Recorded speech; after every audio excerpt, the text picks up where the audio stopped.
Hello, salam alaikum and welcome. Bienvenue à cette webinaire de la Fédération internationale du diabète qui sera axée sur la prévention et gestion du diabète en Afrique pendant la pandémie du COVID-19. Je suis le professeur Jean-Claude Mbagna, je serai modérateur de cette webcam. Ceux qui ne me connaissent pas, je suis ancien président de la Fédération internationale du diabète et maintenant je suis président honoraire. Pour cette webcast, on a beaucoup de choses à faire et je vois qu'il y a beaucoup qui sont venus. L'objectif du webcast, prochaine diapo, est de mettre en évidence et partager les défis de meilleures pratiques en matière de soins de ce diabète pendant le COVID-19 dans nos pays francophones d'Afrique et ceux qui nous rejoignent, je vois des gens beaucoup du Tchad et de tout. Et notre objectif du webinaire principal, c'est avoir un panel de professions de la santé, prochaine diapo, et de représentation des instituts et des personnes vivant avec le diabète pour discuter ces défis. Je dois insister surtout et souligner l'hétérogénéité de la région. La région vient du nord au centre jusqu'au sud et on a beaucoup de disparités dans notre région, dans nos deux régions qui est l'Afrique subsaharienne et l'Afrique du Nord et du Moyen-Orient. Pour mener à bout ces webinaires, on a un panel de speakers et vous voyez ici l'ordre du jour. La personne qui va démarrer ce webinaire, c'est le président actuel de la Fédération internationale du diabète, le président Andrew Bolton, qui est professeur de Manchester. Andrew, tu as la parole. Encore, bonjour et merci bien Jean-Claude, mon ami de Cameroun, de Yaoundé, et bonjour messieurs, dames, mes amis en Afrique. C'est un plaisir pour moi de prendre la parole du début du webinaire de la FIDE sur le diabète et le COVID-19 en Afrique. Comme vous le savez, j'ai pris la présidence de la FIDE à un moment difficile. Et quelques mois plus tard, nous étions confrontés à une pandémie mondiale de COVID-19. Il est incontestable que le COVID a eu un grand impact sur le diabète dans le monde pour un certain nombre de raisons. Premièrement, il est vite devenu clair que les personnes atteintes de diabète qui ont contracté le COVID-19 étaient plus exposées à une hospitalisation et avaient effectivement besoin de soins intensifs et que la mortalité était plus élevée chez elles que chez personnes non atteintes de diabète. Les personnes particulièrement à risque, comprenant les personnes plus âgées et les personnes obèses souffrant d'autres complications du diabète. Deuxièmement, il est rapidement apparu que certains des medications utilisés pour le traitement des cas sévères de COVID pourraient eux-mêmes induire le diabète et il existe maintenant des preuves suggestant que l'infection de COVID-19 pourrait avoir un effet néfaste sur les cellules bêta sécrétrices de l'insuline dans le pancréas. Troisièmement, les soins de routine pour les personnes atteintes de diabète ont été affectés négativement par la réduction de visites et la peur de nombreuses personnes de se rendre dans les cliniques spécialisées dans le diabète où les patients atteints de COVID étaient susceptibles d'être traités.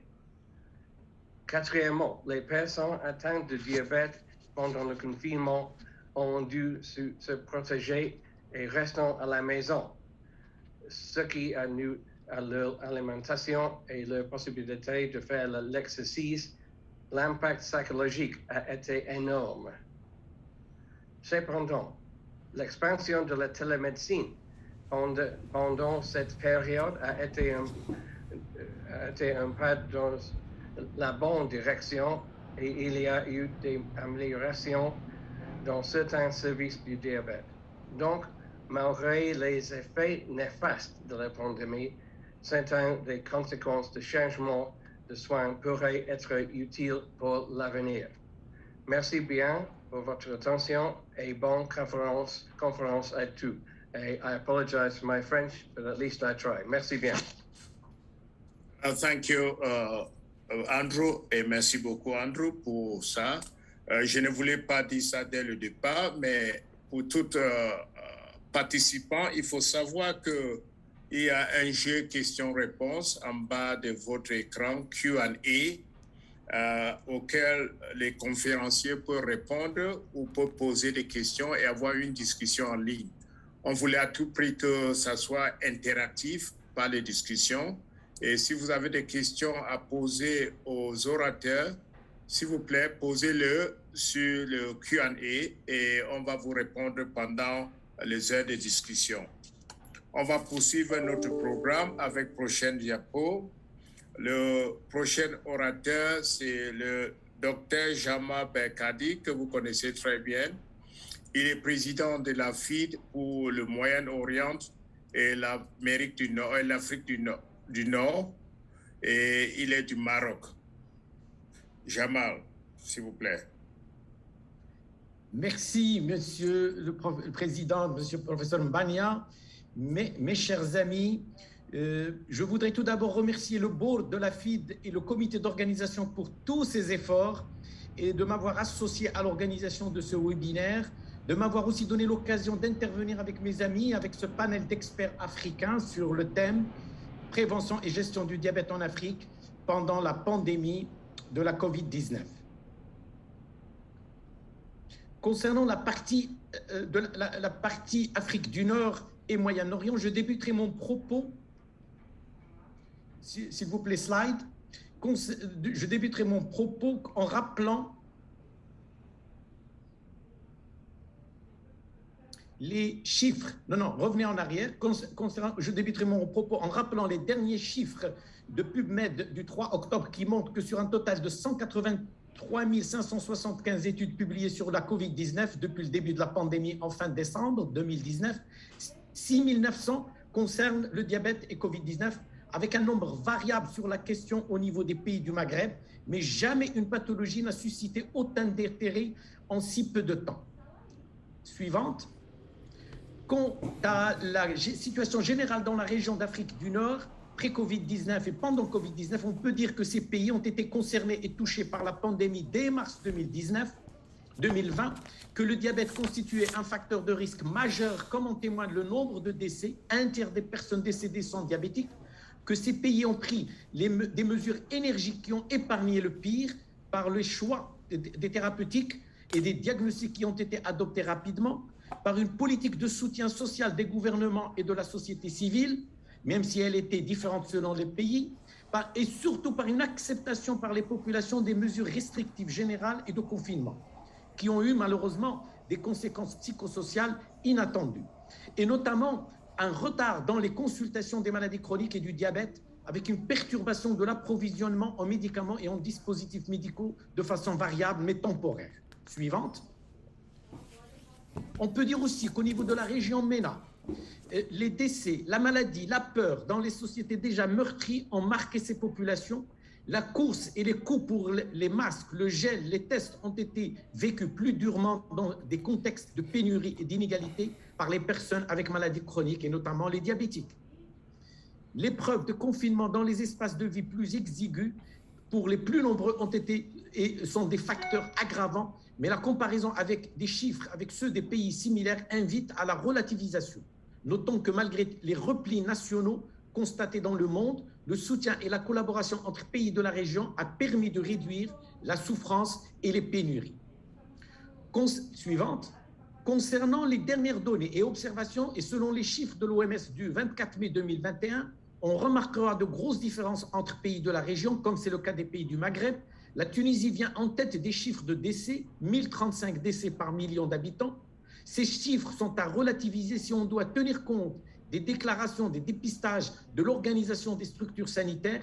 Et selon l'OMS, les chiffres seraient 2 à 3 fois supérieurs à ceux déclarés. À noter que 50% des patients en unité de soins intensifs avaient des comorbidités, dont le diabète. Et un tiers des décès sont des diabétiques qui ont été observés lors des vagues initiales en 2020. Suivante. Quant à l'hétérogénéité dans la région, l'Afrique est la moins touchée par rapport aux autres continents, mais il existe des différences au sein des différentes régions de l'Afrique et entre les pays de la même région.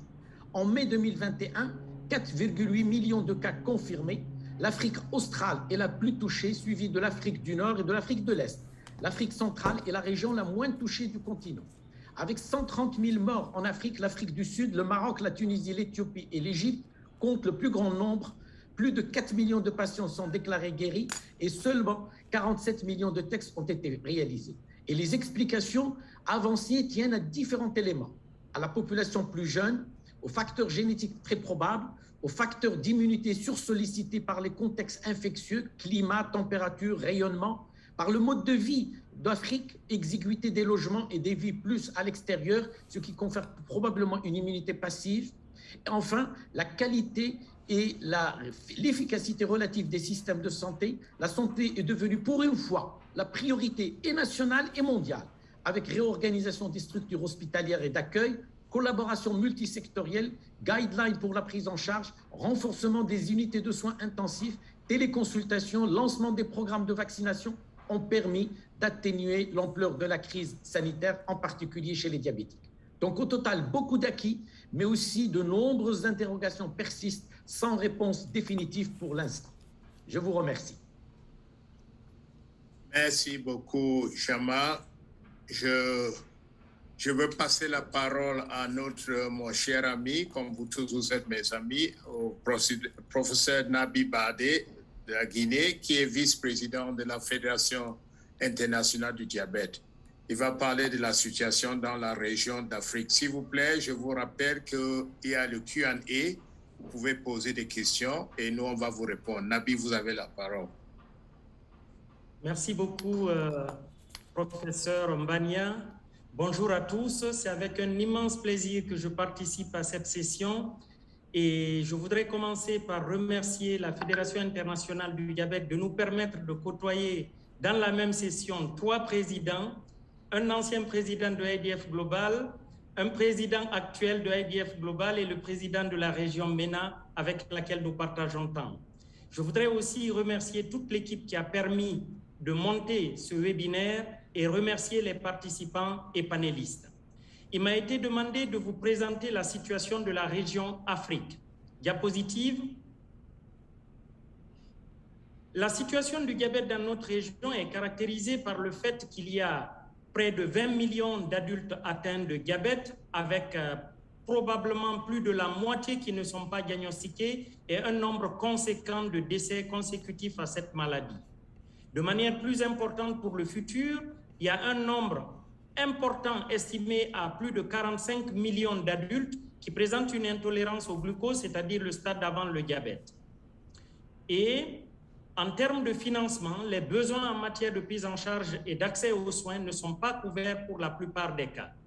Malheureusement, sur cette petite synthèse d'éléments pour éclairer la situation du diabète dans la région, vous constaterez qu'avec l'épidémie de la COVID, ces indicateurs se sont aggravés puisqu'il y a eu moins de dépistage, plus de décès directement liés à la COVID, mais également au manque d'opportunités de se soigner. Et puis, nous avons aussi le financement direct consacré au diabète en général et aux maladies non transmissibles en particulier, qui a baissé du fait de la pandémie à la COVID. Diapositive suivante. Sur cette base-là, vous pouvez constater ici tout en haut de la diapositive que sur les cas connus confirmés, l'Afrique comporte très peu de cas confirmés de Covid. Cependant, nous verrons que la situation n'est pas aussi reluisante qu'elle apparaît sur cette diapositive. Diapositive suivante. Vous constatez que de manière globale, quels que soient les pays, nous sommes en train de sortir de la troisième vague de cette épidémie à la Covid. Diapositive suivante. Diapositive suivante. Comme partout ailleurs et comme souligné ici par le président de la Fédération internationale du diabète, comme ailleurs, le diabète est un facteur de surmortalité, c'est un facteur en réalité de mauvaise évolution et ceci explique pourquoi la mortalité au sein des personnes, au niveau des personnes diabétiques a augmenté. Lorsqu'on regarde les stratégies de réalisation des tests Covid en Afrique, comme dans le reste du monde, vous voyez qu'il y a une grande diversité avec des pays qui réalisent des tests de manière systématique et puis d'autres qui le réservent à des individus qui présentent des symptômes qui pourraient correspondre à la Covid. Diapositive suivante. Cette situation ne reflète pas la réalité. Je vous présente ici une étude qui a été réalisée au Mali. Les collègues du Mali ont fait un échantillonnage dans 3 villages du Mali qu'ils ont suivis à la visite 1 en octobre 2020 et puis ensuite en décembre. Et vous voyez que déjà, de base, il y a près de 20% en moyenne des personnes qui avaient une séroprévalence spécifique à la Covid, cette séroprévalence montant à près de 50% par la suite. Diapositive suivante. L'évolution des variants. En Afrique, nous avons commencé par des variants qui n'étaient pas le variant Delta, mais comme vous le voyez aujourd'hui, nous sommes tous maintenant pratiquement le variant dominant et le variant Delta dans tous les pays. Diapositive suivante. S'il vous plaît, diapositive suivante. Alors, la situation de la vaccination Covid est certainement celle qui préoccupe le plus aujourd'hui, puisqu'en moyenne, il est estimé qu'il y a 3% simplement de personnes vaccinées à travers le continent. Et c'est sur cette diapositive d'hétérogénéité que je vais conclure en disant que si les mesures anti-Covid, comme vous avez vu au début de la diapositive, ont été coordonnées sur toute l'étendue pratiquement du continent, à l'image de ce qui s'est fait ailleurs, les stratégies aujourd'hui de déconfinement, de libération de l'économie, de l'activité sont très variées avec une hétérogénéité qu'on observe actuellement. Vous verrez dans le panel comment les différents pays ont de manière très spécifique adapté leur stratégie de lutte anti-Covid. Je vous remercie pour votre attention. Merci beaucoup, mon ami Nabi. On va passer maintenant à un truc panéliste. Je rappelle à tous les participants qu'il y a le Q&A et le chat et vous devez vous communiquer en termes interactifs. Pour le moment, on commence avec le panel. Le panel est fait d'éminents membres experts, institutionnels et autres, et même les malades diabétiques. Le premier, c'est le professeur Jean-Marie Dangou, qui est coordinateur des maladies non transmissibles au bureau régional de l'OMS pour l'Afrique. Après, il y a Dr Benfik, qui est chef de division des maladies non transmissibles au ministère de la Santé publique au Maroc. Il y a Dr Malik Ant, qui est chef de division de la lutte contre les maladies non transmissibles au ministère de la Santé au Sénégal. Il y a Dr Kamoun, qui est médecin majeur de la santé publique en Tunisie. Il y a Madame Anne Koulibaly, qui est membre du bureau Blue Circle Voices de la Fédération internationale du diabète du Côte d'Ivoire. Et il y a notre jeune ami, Monsieur Diakité, qui est infirmier et jeune leader de la Fédération internationale du diabète.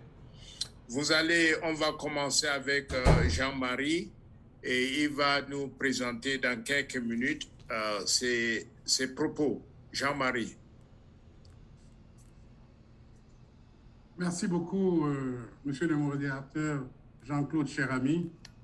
Merci aussi pour l'invitation qui nous a été adressée par la Fédération internationale du diabète. Je suis très heureux de participer à ce panel. Diapo. Depuis le début de la pandémie à la COVID-19, L'OMS a été en première ligne dans la riposte par son appui au pays et par la coordination de la riposte tant au plan national, régional et mondial. L'OMS a élaboré plus de 400 documents d'orientation technique et le Bureau régional pour l'Afrique a adapté ces documents clés à notre contexte. Il en a été de même au niveau de la région du Moyen-Orient. Avec ses partenaires, l'OMS a œuvré pour la formation de plus de 200 000 agents de santé dans la région africaine. Les séances de formation ont porté sur divers sujets liés à la COVID-19, notamment la lutte anti-infectieuse, le traitement, la logistique, les tests de laboratoire, mais aussi la communication sur les risques. Ces personnes formées ont aussi fait des formations en cascade au niveau national. À la demande des pays, l'OMS déploie des experts techniques pour prêter un appui au gouvernement dans leur riposte. L'OMS analyse aussi en permanence les données qu'elle reçoit et elle travaille en étroite collaboration avec les pays afin d'utiliser ces données pour contribuer à éclairer les politiques au niveau régional et national. L'OMS a noué de nombreux partenariats régionaux au cours de cette pandémie et elle a catalysé des partenariats nationaux pour soutenir la riposte. Diapositive suivante. Il apparaît donc que l'OMS, diapositive, a appuyé la coordination d'une réponse multisectorielle impliquant tous les acteurs, qu'il s'agisse des gouvernements, de la société civile, du secteur privé. Et sans revenir sur les éléments que j'ai présentés tout à l'heure, je voudrais insister sur 4-5 points. Le premier, c'est le vivant plaidoyer qui a été fait par l'OMS et qui a permis l'obtention d'un fort engagement politique et d'une coordination nationale au plus haut niveau. L'appui à la formation et au fonctionnement des structures de coordination dans les pays tels que les centres d'opération d'urgence de santé publique, les conseils et les notes techniques, mais aussi les préparations des pays à la riposte. Nous avons utilisé des expériences antérieures et les investissements dans la lutte contre Ebola, la polio, le VIH-Sida et la tuberculose pour recadrer la riposte à la COVID-19. Et l'OMS a beaucoup œuvré dans la reprise, voire la continuité des services essentiels au niveau des différents systèmes de santé, sans parler de la mobilisation de ressources financières. Diapositive suivante. Le deuxième élément sur lequel je voudrais vous entretenir, c'est le pacte mondial du diabète de l'OMS et son potentiel pour l'Afrique. C'est l'une des résolutions de la 74e session de l'Assemblée mondiale de la santé qui a donné mandat à l'OMS pour préparer le pacte mondial du diabète. Et comme vous le voyez en haut et à gauche, il y a un certain nombre d'éléments qui avaient été recommandés par cette résolution. Alors, l'OMS a travaillé sur un premier draft et après consultation avec les partenaires et les pays, a décidé en avril de lancer cette première version du pacte dont la vision est un monde où le risque de diabète est réduit et toutes les personnes souffrant de diabète ont accès à un traitement et des soins abordables, équitables, holistiques et de qualité. Et ce pacte comporte 5 cibles à l'horizon 2030, vous les voyez sur la diapositive. Elle porte sur le diagnostic, sur le contrôle de la glycémie, le contrôle de la pression artérielle, l'administration de statines aux diabétiques, l'accès à l'insuline et au self-control de la glycémie. Diapositive suivante. Quel est le potentiel de ce pacte pour les pays africains et du Moyen-Orient? Ce potentiel peut se résumer en 8 options politiques. La première, c'est unir les parties prenantes pour la collaboration, y compris les diabétiques, autour d'un programme commun. Deuxièmement, intégrer la prévention et la prise en charge du diabète dans le cadre des soins de santé primaires dans la marche vers la couverture sanitaire universelle.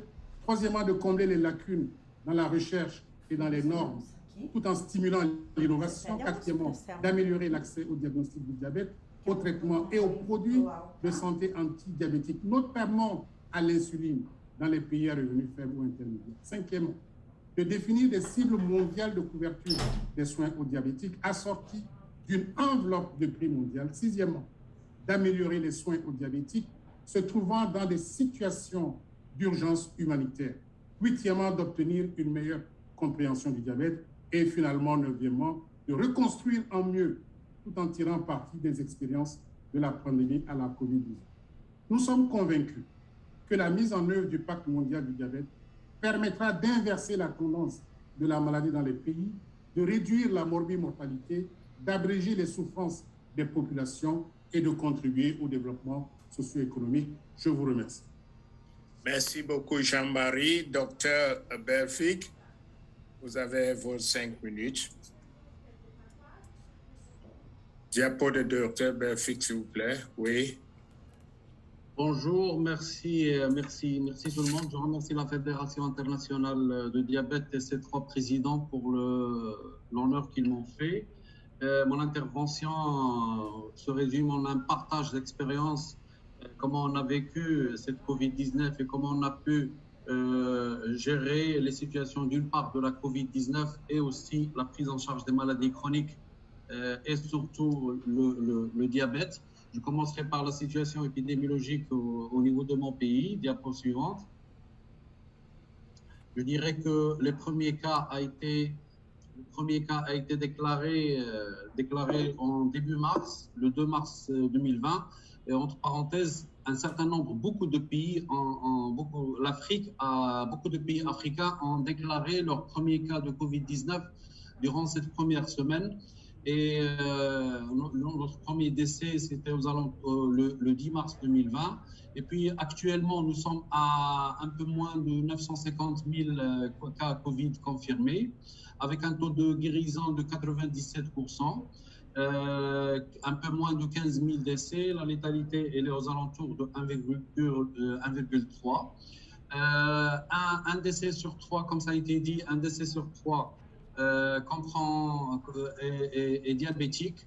Le Maroc, Dieu merci, a lancé une grande campagne de vaccination depuis la fin de janvier 2021. Nous sommes actuellement à 44 millions de doses, parmi lesquelles les porteurs de comorbidités et notamment les diabétiques représentent les diabétiques sont aussi les privilégiés, avec bien sûr les frontliners et les personnes âgées. Je rappelle aussi que donc nous avons un taux de couverture actuellement de 75% de la population cible ayant reçu la première dose et 62% de deuxième dose, donc complètement vaccinée. Nous avons entamé la 3e dose il y a 3 jours. Diapo suivante.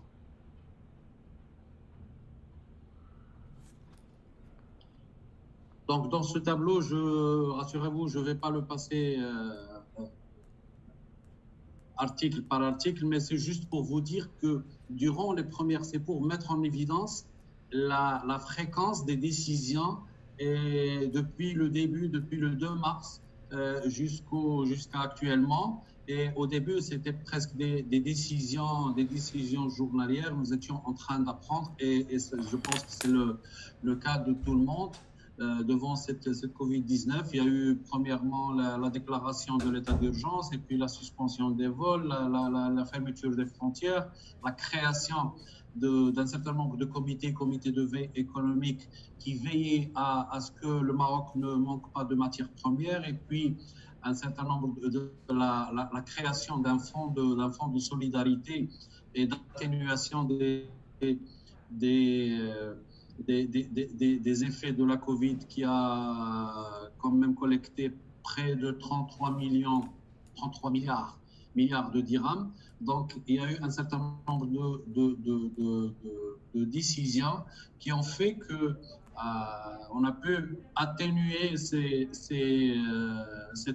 effets de Covid-19, mais aussi permettre aux autres pathologies de se retrouver dans cette situation. Diapo suivante.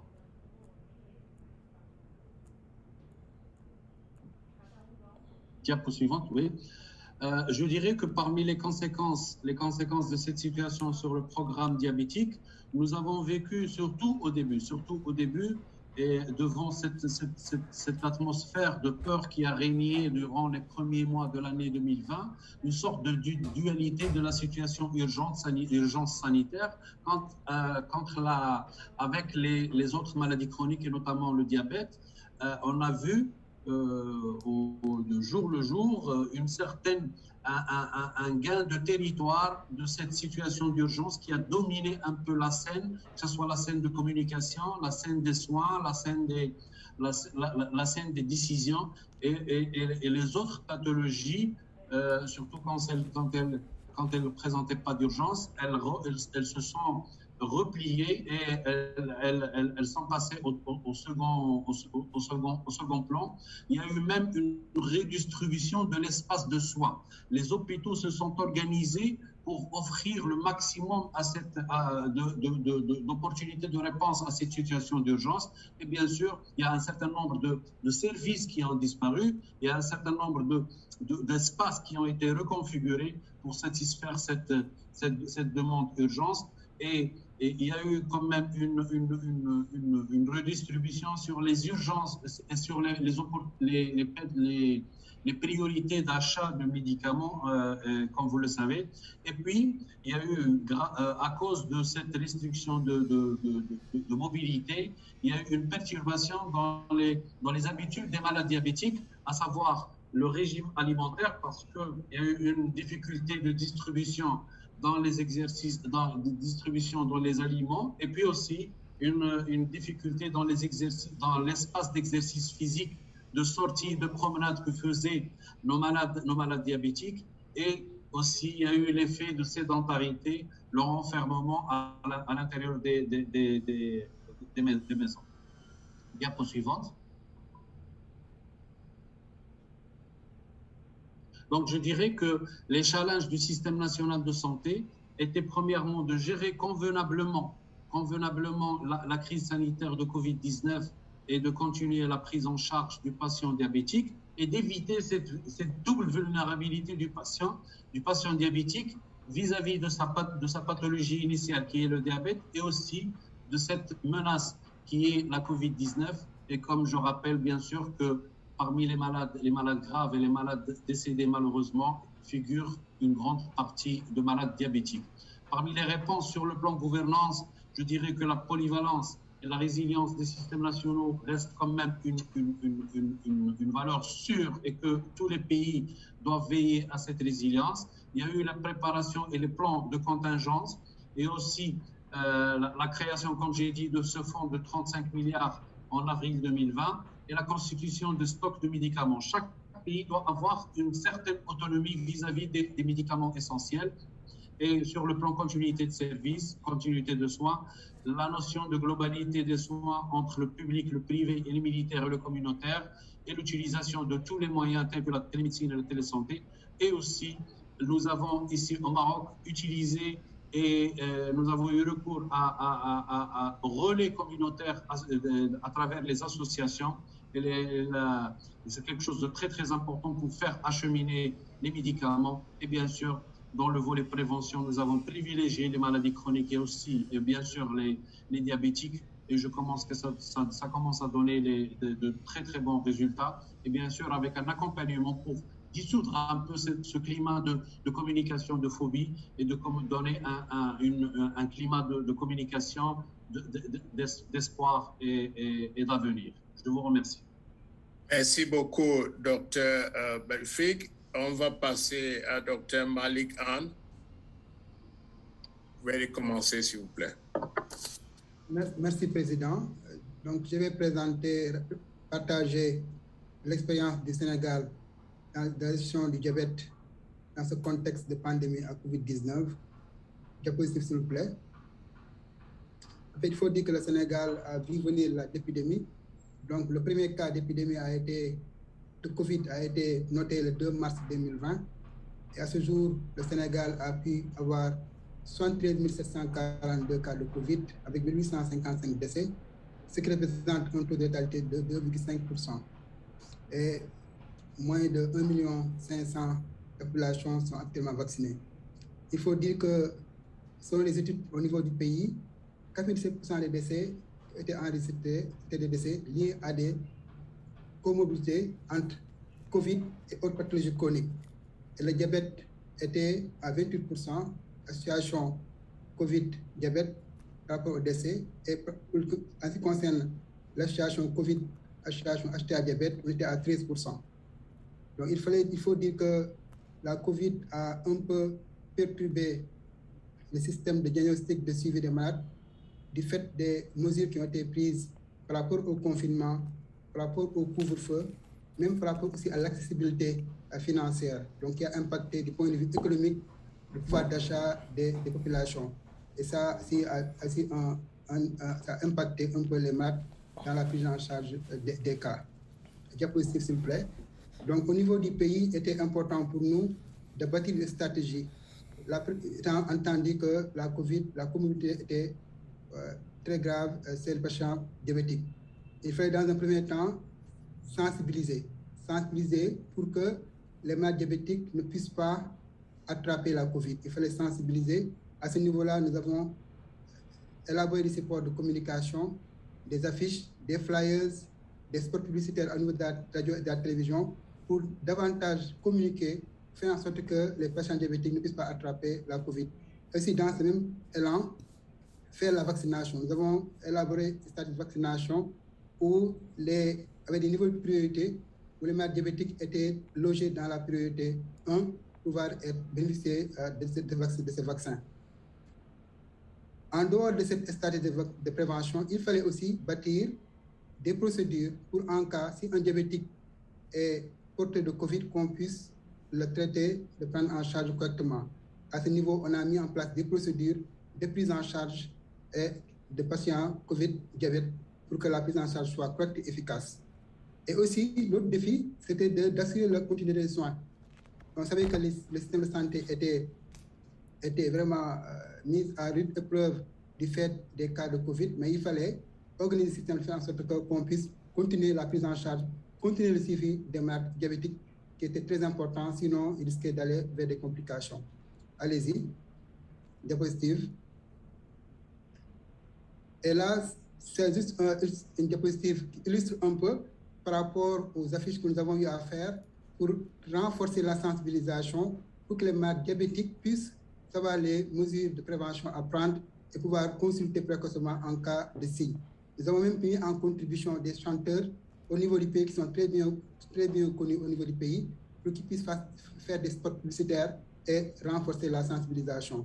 En plus de cela, nous avons envoyé des messages via les téléphones portables où nous donnons des messages par rapport aux moyens de prévention, aussi par rapport en cas de signe, quelles sont la conduite à tenir.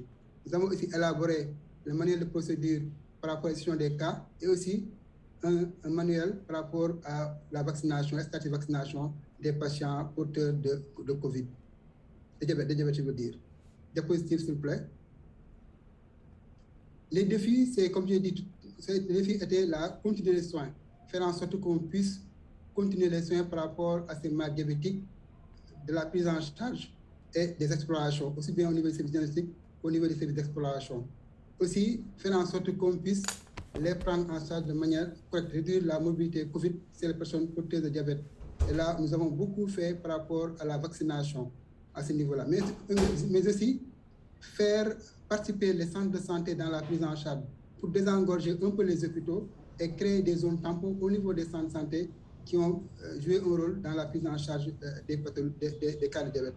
Vacciner les personnes, continuer à sensibiliser, d'autant plus jusqu'à présent, c'est un défi pour qu'on puisse vacciner l'ensemble des personnes qui sont diabétiques. Nous avons commencé la vaccination, comme j'ai dit tout à l'heure, mais il faudrait qu'on puisse renforcer cette vaccination-là. Par rapport aux innovations, c'est juste l'envoi des SMS au niveau des personnes pour renforcer la sensibilisation, aussi mettre en place un système de rendez-vous via des SMS, mais aussi, il y a eu un engouement, il y a eu une mobilisation nationale avec l'ensemble des acteurs pour permettre un peu de mobiliser assez de ressources et le président de la République a mis une enveloppe au niveau du ministère de la Santé pour renforcer un peu les équipements, renforcer les ressources humaines au niveau des pays par rapport aux maladies chroniques, surtout notamment par rapport au diabète. Diapositive, s'il vous plaît.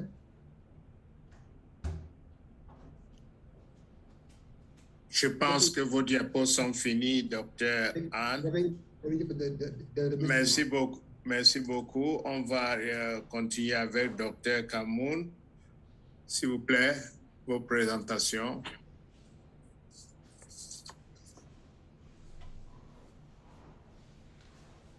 Docteur Kamoun, oui, on vous attend. Oui, continuez. Alors, au début, je remercie la Fédération internationale diabète pour l'invitation. Je suis vraiment honorée pour cette participation. Pour commencer, donc, je vais parler un petit peu de la situation générale en Tunisie. Donc, la prévalence du diabète est suivante, s'il vous plaît. Donc, la prévalence du diabète est inférieure à 9%, entre 7 à 9% selon l'IDF en 2019. Selon l'enquête nationale faite en 2019 par l'ATERA, une association tunisienne d'études et de recherche sur l'athérosclérose, la prévalence est de 18,2% pour les sujets âgés de 25 à 75 ans. Concernant les malades diabétiques, en Tunisie, ces malades sont suivis dans le secteur public et privé par les médecins généralistes, médecins de famille et par les endocrinologues, diabétologues. Au niveau de la première ligne, ces malades en fait sont pris en charge selon un programme national, c'est le programme national de prise en charge des malades diabétiques avec des consultations individualisées, voire personnalisées. Quant à la Covid, le premier cas a été déclaré en Tunisie le 2 mars 2020. La Tunisie a passé par 4 vagues et comme vous le savez, la dernière vague était plus meurtrière. Et selon les dernières statistiques, le nombre total des décès est aux alentours de 24 900 avec un pourcentage de positivité aux alentours de 5,14% et un nombre de décès qui est généralement entre 4 à 5 par jour. La Tunisie a fait un grand pas par rapport à la vaccination. Donc, on a pratiquement 4 millions en un schéma complet par rapport à une population de 12 millions et 1 million ont reçu une dose. Bien évidemment, le diabétique reste une priorité de vaccination pour le ministère de la Santé. Suivante, s'il vous plaît. Alors, quels sont les défis pour fournir les soins pendant la pandémie? En fait, il y a 3 points importants à souligner. Il y a la réticence des malades à consulter. En effet, dès le début de la pandémie, les diabétiques ont été connus comme étant des malades, des sujets à risque de développer la maladie, de faire des formes graves et de décéder, ce qui a impacté en fait ces malades-là sur le plan psychologique et ils sont devenus phobiques par rapport à la consultation au niveau des structures sanitaires. Deuxième point, la diminution de l'activité de certaines structures sanitaires lors du confinement. Et troisièmement, déploiement des professionnels de santé vers la prise en charge des malades Covid, puisqu'il y a eu de création des unités Covid. De ceci, en fait, découlent, disons, 3 défis. Premièrement, assurer les consultations et la pratique des bilans de suivi. Donc, il y a eu une diminution des consultations de routine avec perte de cette régularité qui est très importante pour tout ce qui est consultation de diabétos. Et les malades, généralement, consultent à un stade tardif, voire au stade de complication.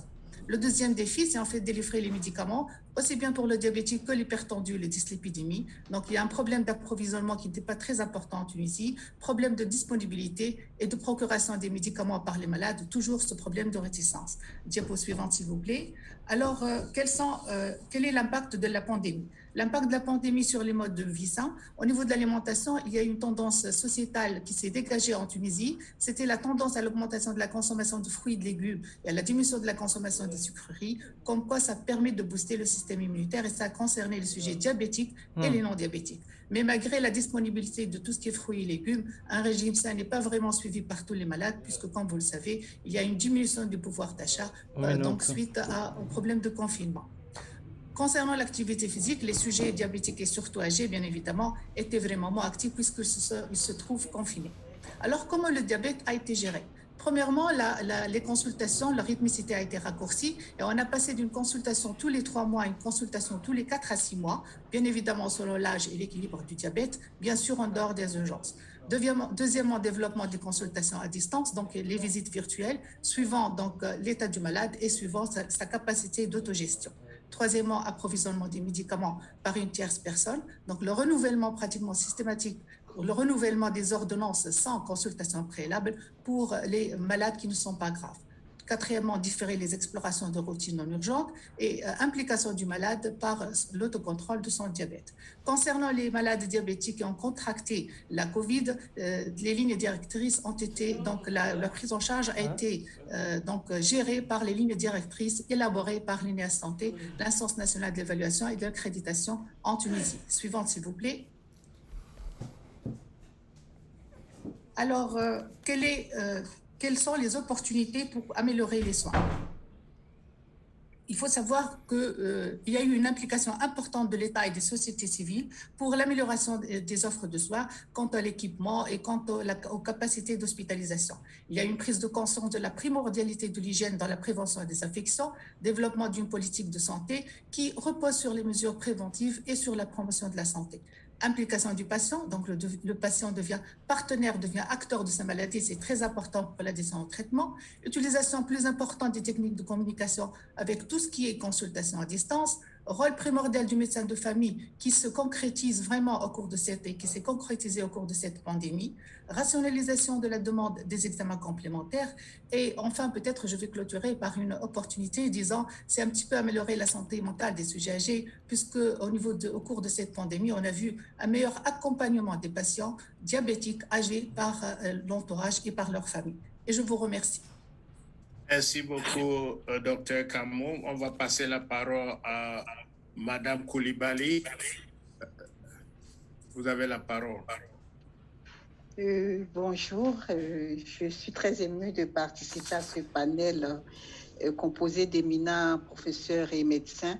Alors, je suis membre de l'ADIACI, la Fédération ivoirienne de diabète. Je ne suis pas diabétique, mais j'ai des parents diabétiques dont je participe activement aux activités. Alors, cet après-midi, nous allons vous entretenir en quelques mots sur la gestion de la pandémie en Côte d'Ivoire, la pandémie de la COVID-19 en Côte d'Ivoire. Diapositive.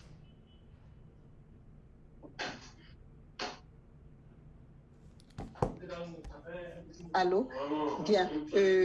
Comme annoncé, donc le COVID-19 est venu aggraver la situation des diabétiques en Côte d'Ivoire.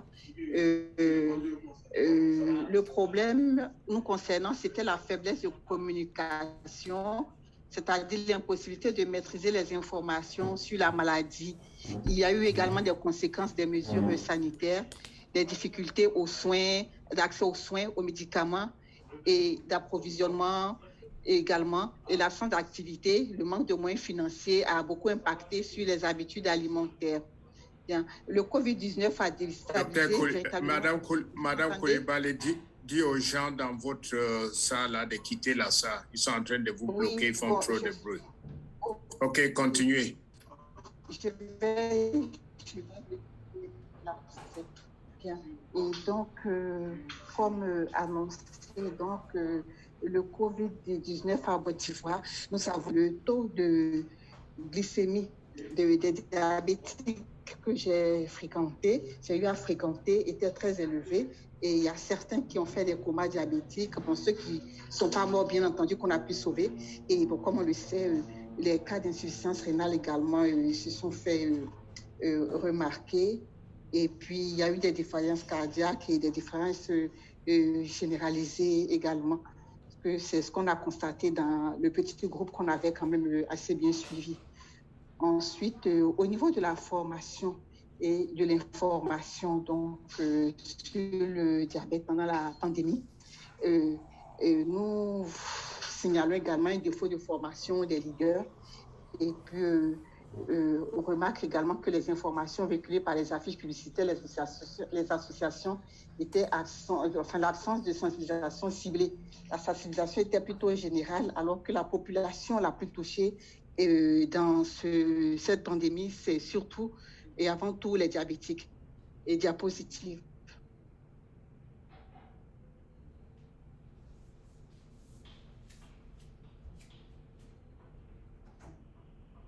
Allô?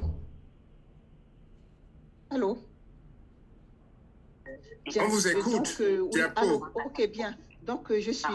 Alors, je signale également concernant cette période de pandémie les besoins des populations. Des besoins, ça devrait s'accentuer surtout, et c'est ce que nous avons essayé de faire, sur les campagnes d'information et de sensibilisation et des véritables besoins d'assistance. Concernant la campagne d'information et de sensibilisation, nous avons organisé par moment des séminaires de formation et d'information et des formations pour les populations. Il y a des populations cibles, les diabétiques et les non-diabétiques qui étaient intéressés par le sujet. Ensuite, concernant l'assistance, les besoins d'assistance, ce que nous avons fait, c'était surtout de l'accompagnement psychologique. Parce que c'était la pandémie, comme annoncé, comme vécu, était dévastatrice. Donc, il a fallu aider les populations les accompagner vraiment. Donc, nous avons fait de l'accompagnement psychologique et nous avons apporté également des aides matérielles et quelques subventions qui supportaient sur des bandelettes, quelques petits outils qui soulageaient une certaine catégorie de la population qui avait du mal donc à s'approvisionner, soit faute de moyens ou bien à défaut d'atteindre les centres de santé ou bien les pharmacies. Et ensuite, il y a eu l'aide à l'acquisition d'habitudes nouvelles et nous avons fait une sensibilisation sur les modes de vie, la qualité de vie, etc. Diapositive.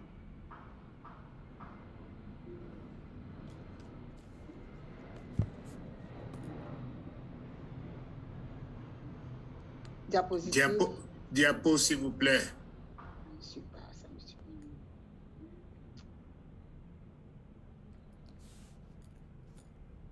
Diapo. Bien, et donc, la place de la maladie dans notre pays, c'est la nécessité d'aider les personnes qui souffrent de maladies chroniques. Et comme on l'a vu démontrer, un décès sur 5 de COVID est lié au diabète forcément. Et donc, il y a également le danger de la COVID qui représente un mal au niveau donc, de l'Afrique subsaharienne surtout, à côté du paludisme. Et nos solutions, c'est surtout donc de demander, de permettre aux populations d'obtenir des aides pour acquérir de nouvelles habitudes sur le plan sanitaire, alimentaire, les aider à se prendre en charge en cas de suspicion de contamination dans un secteur donné par la COVID et permettre aux personnes de se procurer les instruments de protection, les masques coûtent quand même cher par rapport à notre niveau de vie et nous aider donc à gérer les contraintes du diabète avec ses complications. Diapositive, si j'ai encore le temps. Diapo.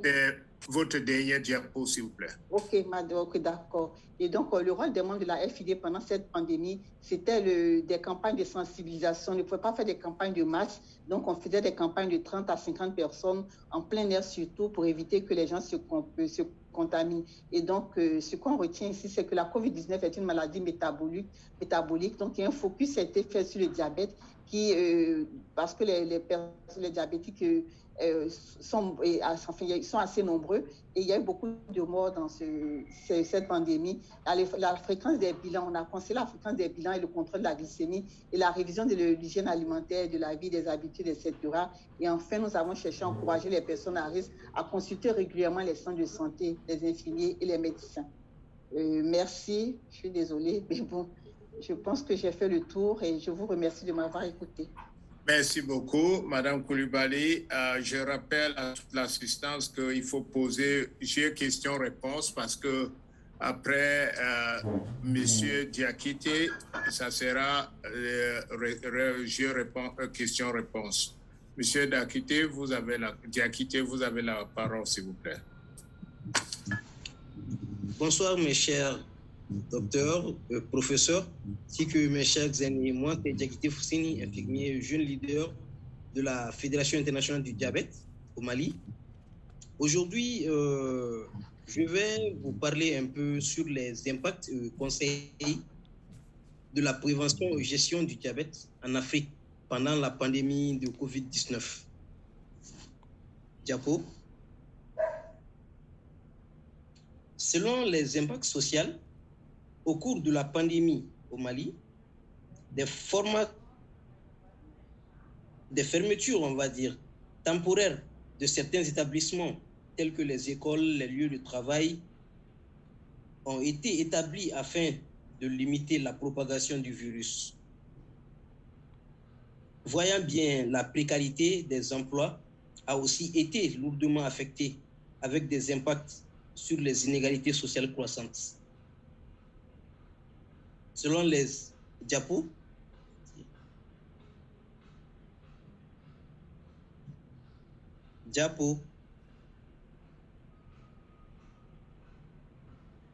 le diapo est là, c'est la connexion Internet.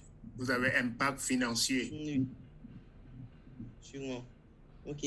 Les impacts financiers, la pandémie de Covid-19 et la crise sociopolitique ont entraîné une récession de l'économie malienne et une accélération de la dette publique en 2020, d'où la pauvreté extrême est en hausse. Les effets indirects de la pandémie sont potentiellement beaucoup plus dévastateurs que les effets directs.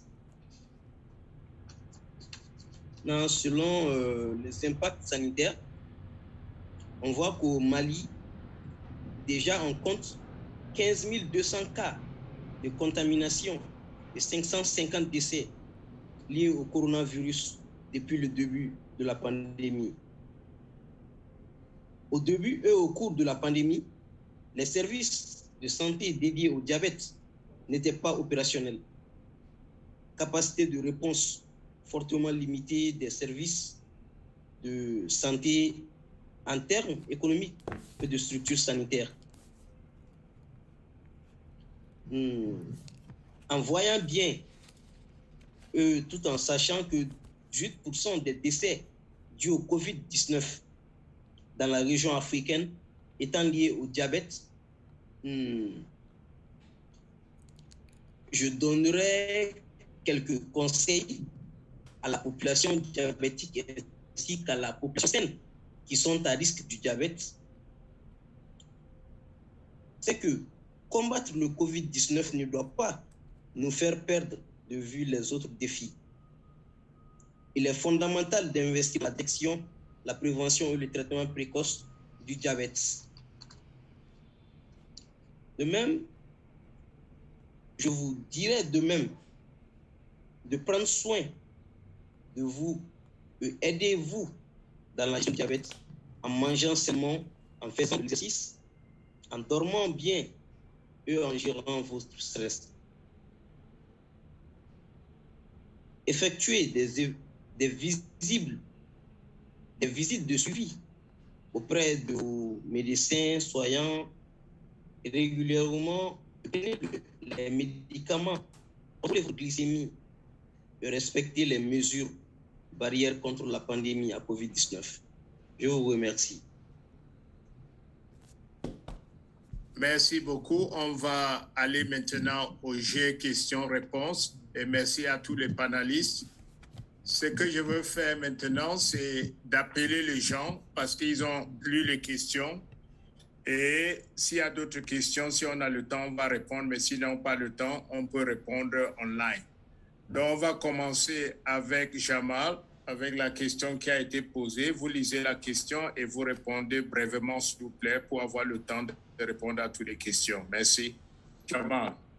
Oui, la question était concernant le diabète de type 1. Pourquoi est-ce qu'il y a une différence entre le Maroc et la France? Je n'ai pas bien compris la question parce que la prise en charge du diabète de type 1, qu'on soit au Maroc, en France, en Guinée ou au Cameroun, est la même. C'est-à-dire, c'est un diabète qui manque d'insuline, il a besoin d'être éduqué, il a besoin de recevoir l'insuline immédiatement après la découverte de l'insuline. La qualité de la prise en charge, bien entendu, dépend des moyens qui sont mis en œuvre et on sait que antérieurement, il y avait beaucoup de difficultés pour disposer de l'insuline. Aujourd'hui, par exemple, dans le cas du Maroc, et depuis très longtemps, l'insuline ordinaire et retard humaine est disponible dans les centres de santé. Bien sûr, nous espérons que la prise en charge aille beaucoup mieux avec les analogues, mais c'est une étape importante et des gros efforts sont faits par les organismes internationaux, en particulier l'OMS, qui soutient les pays africains et les gouvernements dans la lutte contre le diabète. Alors, par contre, ce qui est très important et très intéressant à noter, c'est que le diabète, la Covid-19, oui, elle a perturbé et dérangé énormément la prise en charge des diabétiques en général et des diabétiques de type 1, même si au début, bien entendu, la maladie, la Covid-19, concernait surtout les personnes âgées et les diabétiques âgés. Mais plus on vaccinait les diabétiques, plus les patients étaient immunisés et bien sûr, plus la maladie était plus fréquente chez les jeunes. Et on a vu même des diabétiques de type 1 se déclarer à l'occasion de la Covid-19. Il y a quelques cas qui sont rapportés, mais le diabétique ne court pas plus de risques d'attraper la Covid-19. Par contre, il a plus de risques d'avoir des complications et d'arriver à la réanimation et de décompenser son diabète. Merci beaucoup. Professeur Bardé, la même question, pourquoi la prise en de question, nous constatons une recrudescence de diabète du type 1. Vous pouvez répondre? Oui, merci beaucoup pour cette question. il est sûr que pendant cette épidémie de Covid, la situation des diabétiques ne s'est pas améliorée, et notamment les personnes diabétiques de type 1 qui ont des difficultés réelles d'accès au traitement. Et dans un certain nombre de pays, les États, les gouvernements, les sociétés ne sont pas à même d'assurer l'accès aux soins pour les personnes diabétiques, et notamment pour celles qui ont besoin d'insuline, les personnes diabétiques de type 1. Dans ce qu'on a observé dans beaucoup de pays africains, c'est qu'il y a eu des stratégies de renforcement du soutien à ces programmes qui existent déjà. Et en Afrique subsaharienne, nous avons principalement deux programmes, le programme Life for a Child et le programme CDIC, Changing Diabetes in Children, qui ont adapté leur stratégie pour permettre d'augmenter, par exemple, le stock de médicaments disponibles pour ces personnes-là, pour éviter les ruptures de traitement.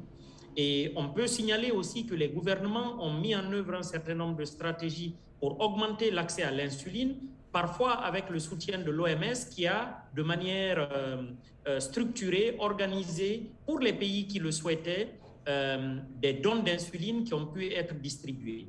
Je voudrais rapidement répondre à une autre question qui avait été posée à propos des difficultés que les soignants et les diabétiques ont eu, en particulier en Guinée. Je pense que ce qu'on a observé en Guinée est très général de ce qui a pu être observé ailleurs en Afrique.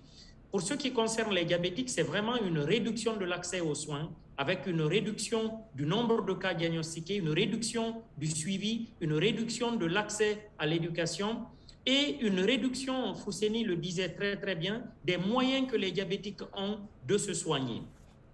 Pour ce qui est des soignants, il y a eu beaucoup de difficultés. La première difficulté était déjà le fait de tenter de maintenir les soins. Dans un contexte où la prévention n'était pas encore en place, l'accès au vaccin n'était pas là, la protection du personnel au début avec beaucoup de matériel qui manquait pour la protection individuelle contre l'infection, et puis la difficulté à la diffusion de guides de prise en charge de ces personnes diabétiques-là lorsqu'ils sont atteintes de Covid. Les unités Covid qui ont été mises en place au départ n'intégraient pas des médecins qui avaient les capacités à gérer ces patients qui étaient en situation critique, ce qui a pu augmenter la mortalité, comme on a pu l'observer en Guinée. Je vous remercie. Merci, Dr Bifik. Pourquoi la prise en charge d'un enfant diabétique du type 1 en Afrique, spécifiquement au Maroc, c'est pourquoi je vous ai donné la question, n'est-elle pas la même qu'un enfant habitant en France, par exemple?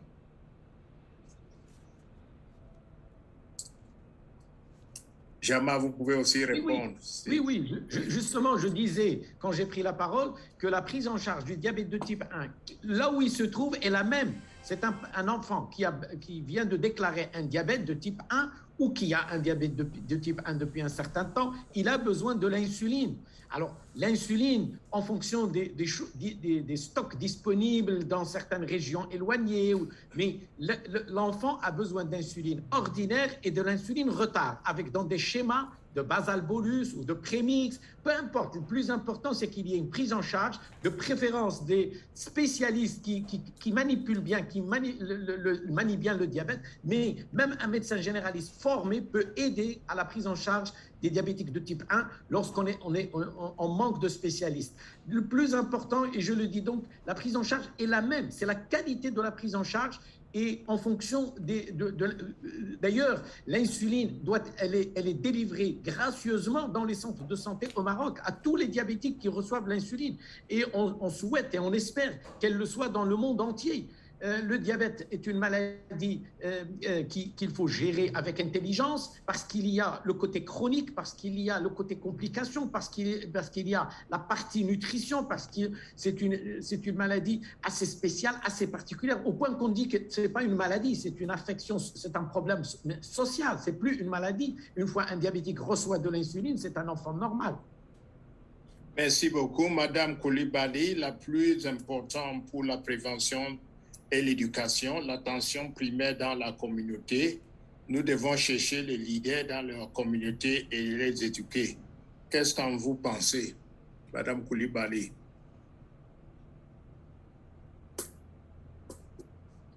Allô? Peut-être faire des commentaires, n'oublie pas. Oui, Madame Coulibaly. Oui, je vous écoute. Alors, je ne sais pas si vous me voyez.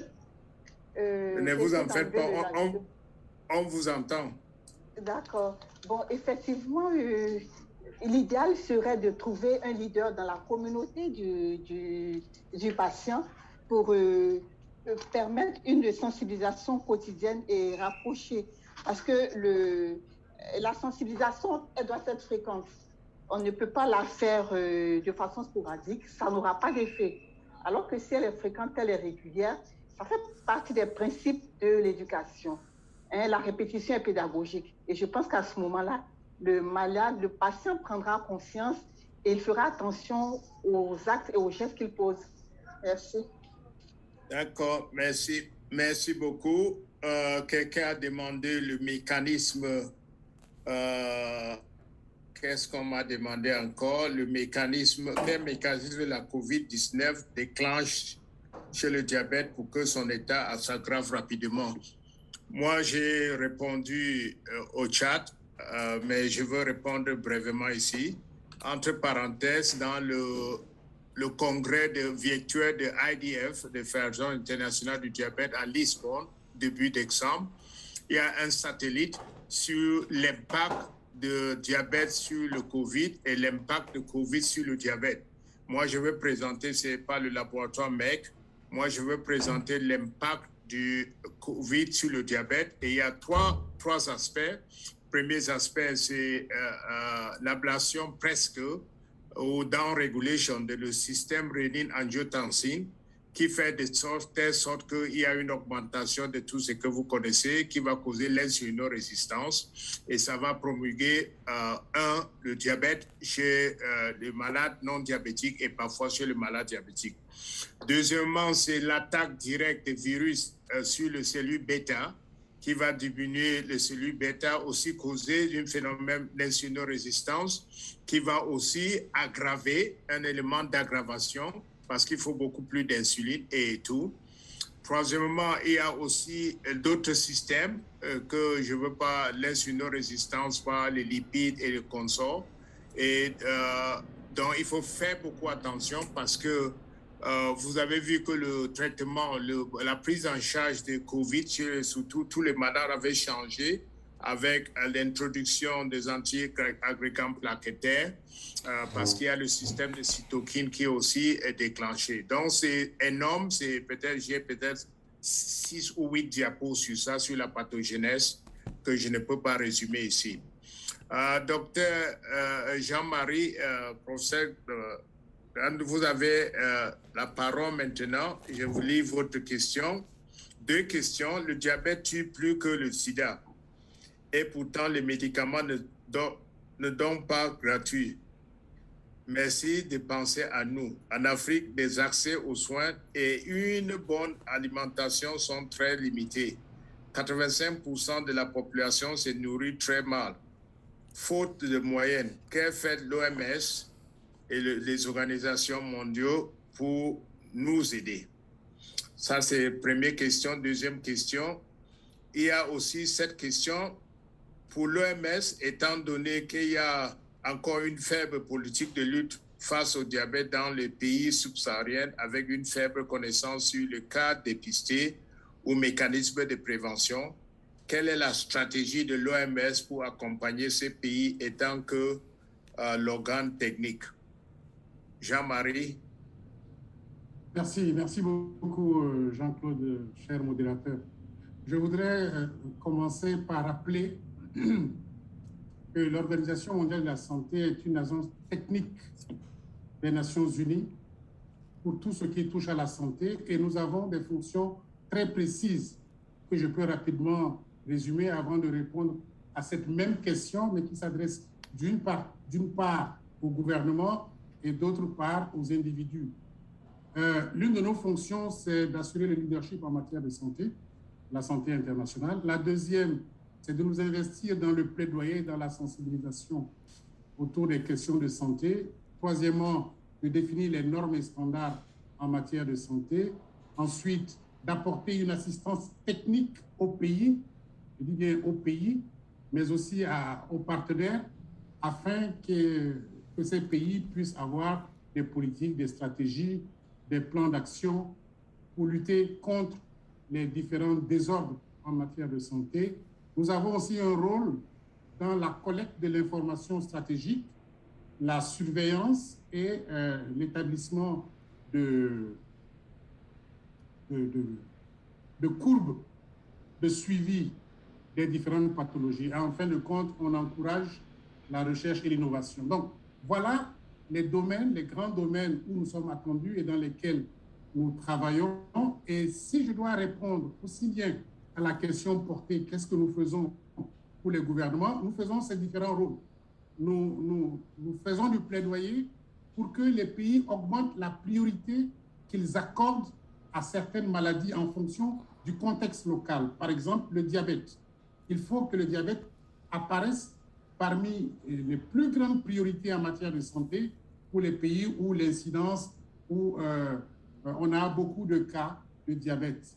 Ensuite, nous aidons les pays à organiser la lutte. Par exemple, on va aider le pays à avoir une stratégie nationale budgétisée pour la lutte contre le diabète. Nous allons aider le pays à faire de la mobilisation de ressources pour mettre en œuvre cette stratégie. Nous allons apporter des fonds catalytiques pour démarrer, en attendant que le pays puisse y aller à 100%. Nous faisons aussi du plaidoyer pour que les personnes vivant avec le diabète, en particulier, comme c'est la question sur laquelle nous discutons, soient à la table de négociation, que ces personnes soient à la table de prise de décision. Elles sont les premières concernées. Ça, c'est un de nos chevaux de bataille, en même temps que la plupart des NCD Alliance dans les pays. Et nous faisons aussi beaucoup de plaidoyer. Nous favorisons l'accès des patients au traitement. C'est ainsi, par exemple, on vient de vous le dire, que les médicaments antidiabétiques font partie des listes essentielles des médicaments et donc on peut les retrouver jusqu'au niveau le plus périphérique possible dans les pays à des prix qui sont pour la plupart abordables, bien que onéreux si on considère les différentes couches de la société dans les pays. Nous avons aussi participé à des négociations. On ne peut pas influer sur la gratuité des soins dans les pays. Parce que même quand on parle de gratuité, il faut quelqu'un pour payer. Donc, on ne peut pas influer, mais ce que nous avons fait, dont a parlé le professeur Nabi Baldé, c'est que nous avons négocié avec un fabricant d'insuline durant les forts moments de la crise de la pandémie à Covid-19.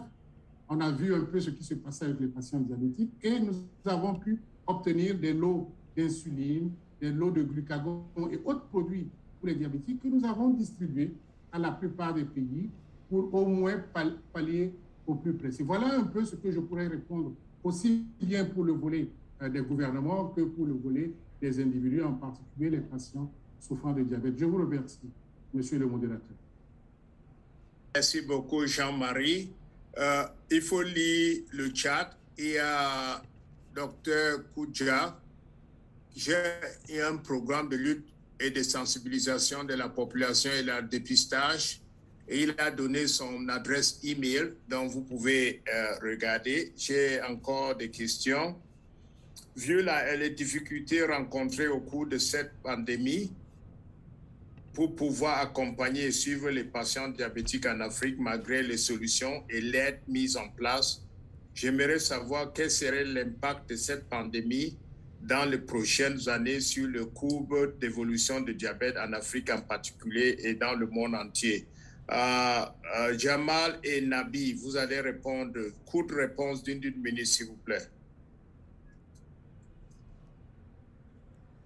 Alors, je vais peut-être me lancer.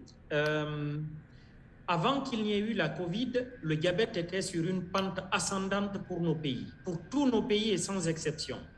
Je ne crois pas que ce qu'on a observé pendant la Covid va ralentir cette pente-là, parce qu'il y a eu moins d'activités, il y a moins de ressources. Les collègues du Maroc signalaient tout à l'heure la difficulté d'accès aux fruits et aux légumes qui étaient devenus plus chers.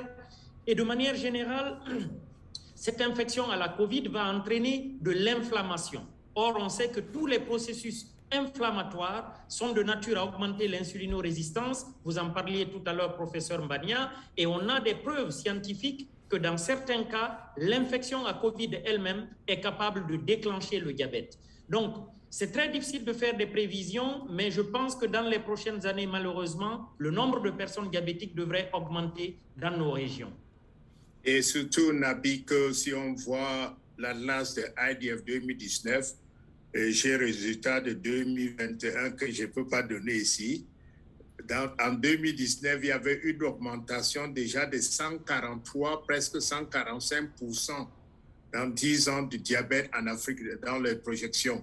Donc, les projections ne font qu'augmenter. Et pour l'Afrique du Nord, il y a aussi une augmentation de peut-être 80-90%. Donc, sans Covid, il y a une augmentation. On change notre mode de vie, on change tout.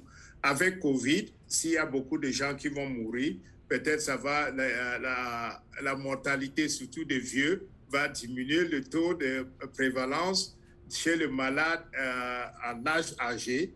Mais il y a des jeunes aussi qui adoptent des modes de vie qui ne sont pas, qui sont favorisants au diabète de type 2. Jamal? Oui, merci, professeur Mbania. C'est une question extrêmement importante et qui montre, comme l'a si bien signalé mon ami Baldé, qu'il est très difficile de faire des préventions. Les chiffres ne vont pas baisser. Au contraire, ils vont probablement s'aggraver compte tenu des autres conséquences qui sont entraînées par la maladie, telles la réduction des économies dans ces pays, la réduction d'accès aux soins. Et je pense, d'un autre côté, on peut dire aussi que la Covid-19 est venue nous montrer à quel point il est très important d'investir sur la médecine et le corps médical. C'est l'investissement sur lequel on ne sera jamais perdant. Et je pense on doit tirer les conséquences de cette pandémie. Jamais nous ne devons faire de réduction en ce qui concerne les investissements, aussi bien sur les moyens que sur les infrastructures, que sur les plans de lutte contre la maladie en général et le diabète en particulier. Merci beaucoup, c'est bien compris. Il y a une autre question. Y a-t-il l'influence du Covid-19 sur la période de lune de miel de diabète du type 1? Je laisse la parole à Nabi. Alors, je n'ai pas lu de données spécifiques sur ce point. La lune de miel, rapidement, c'est quelque chose qu'on observe de temps en temps dans le diabète de type 1, dans lequel les besoins en insuline baissent au point que la personne n'a plus besoin de se piquer de l'insuline, mais la maladie reprend par la suite et on est obligé de reprendre ces injections-là. Compte tenu du contexte actuel, on va dire lié à la Covid, il est probable que cette période de lune de miel-là soit raccourcie au cours de l'infection à la Covid. Souvenez-vous des données que je vous ai montrées des collègues du Bamako. On a pu montrer qu'au Mali, le taux de séroprévalence à la Covid dépassait les 50 à 60% de la population en zone rurale. Donc vous pouvez imaginer, les cas qu'on observe de Covid, c'est la partie émergée de l'iceberg. Merci beaucoup, mais il faut aussi considérer que, il n'y a pas l'évidence, on n'a pas de données sur ça, mais surtout si la trajectoire qui a changé, que c'est surtout les adultes ou les vieillards qui ont le Covid et avec la sévérité, et ça n'affectait pas les jeunes. Maintenant qu'on a commencé à vacciner les jeunes, on va s'en sortir, peut-être ça ne va pas affecter. Jean-Marie, j'ai une question pour toi. Pourquoi l'OMS ne favorise pas la vaccination des populations à risque en Afrique? Et pourquoi l'OMS n'avait pas préparé et commandé les vaccins avant, surtout le Bureau d'Afrique? Vous pouvez répondre ou non, parce que vous n'êtes pas directeur régional. Enfin, je ne suis pas directeur régional, mais c'est une question qui revient assez souvent et à laquelle on a déjà apporté des réponses. Dire que l'OMS n'a pas mis à disposition des vaccins pour les pays africains, c'est ne pas avoir suivi ce qui s'était passé. Les vaccins ont été fabriqués dans les pays du Nord. Et bien entendu, après que l'OMS ait mis en place l'initiative COVAX pour acheter des vaccins et les redistribuer aux pays, en particulier les pays à faible revenu et à revenu intermédiaire qui en ont le plus besoin, on n'a pas pu disposer des vaccins, bien que les ressources aient été mobilisées et l'argent remis aux fabricants. Et par la suite, on a commencé par obtenir des vaccins et il y avait le problème des restrictions de voyage. Certaines compagnies africaines ont accepté de faire le dispatching dans les différents pays, mais il y avait aussi les coûts opérationnels à couvrir. Ce n'est pas seulement apporter le vaccin. Donc, c'est une série de problèmes qu'on est arrivé progressivement à résoudre. Et maintenant, il se fait qu'il y a un nouveau protocole où il faut une 3e dose de vaccin. Et donc, encore une fois, on va être en pénurie de vaccins. Alors que nous, on n'a même pas couvert la plupart pour les 2e doses des sujets vaccinés. Donc, je crois que c'est une question assez complexe avec des retentissements plus politiques que techniques. Et je ne vais pas trop m'épandre là-dessus, mais en regardant un peu ce qui a déjà été écrit là-dessus, vous comprendrez. J'ai vu qu'il y a une autre question sur le chat. Comment l'OMS fait pour négocier avec les fabricants et faire baisser les prix des produits? Il y a plusieurs stratégies.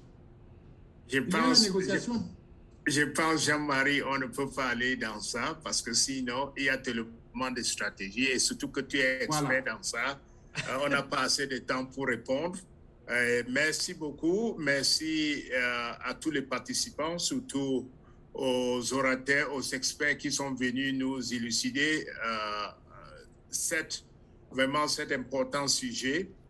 Je dois faire des remarques finales et je donne tous mes remerciements, surtout à cette collaboration entre les présidents, donc président, vice-président, président partant, président sortant.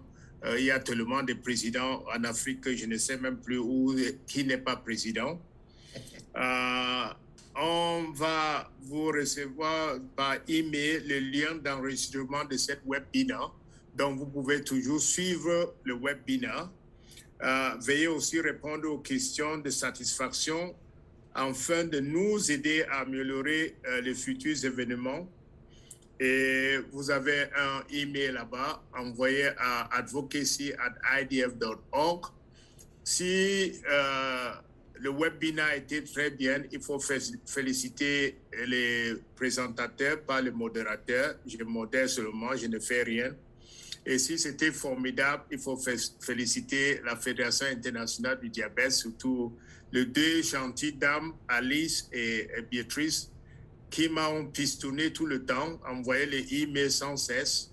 Donc, bravo et félicitations à tout le monde. Et je pense qu'on va organiser d'autres. Et Jean-Marie, tu peux organiser, très actif en Afrique. Et merci beaucoup pour ce que tu avais organisé. Seulement que Nabi Badé et son Nigeria, ils ont pris beaucoup de temps. Ils ne respectaient pas le temps. Je voulais vous montrer, Jean-Marie, qu'on peut respecter le temps. On devait arrêter à 16h25, c'est 16h25. Merci beaucoup et au revoir. Salam alaikum. Merci et au revoir à tous. Au revoir tout le monde et merci. Au revoir. Merci infiniment. Merci.